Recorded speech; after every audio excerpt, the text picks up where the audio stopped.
Baru-baru ini, media sosial tengah dihebohkan adanya rekaman seorang wanita yang tega menganiaya nenek kandungnya sendiri. Rekaman video penganiayaan itu salah satunya diunggah oleh akun Instagram @ndorobey.official pada Rabu 28 Desember kemarin.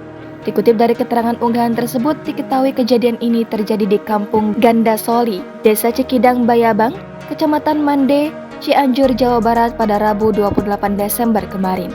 Rekaman video itu direkam oleh tetangga korban. Menurut penuturan tetangga korban di unggahan tersebut, kejadian itu bermula dari sang nenek yang diketahui bernama Lik sedang mengobrol di depan rumah dengan tetangganya.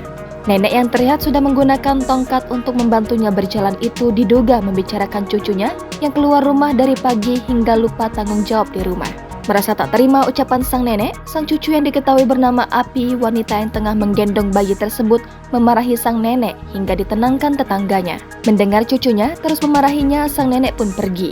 Namun belum sempat berjalan jauh, sang nenek tiba-tiba dikejar oleh cucunya bernama Api tersebut.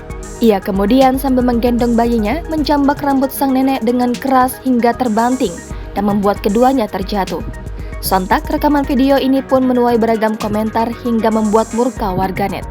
Namun hingga kini belum diketahui bagaimana kelanjutan dari peristiwa tersebut. Jangan lupa subscribe, share, komen, dan like ya!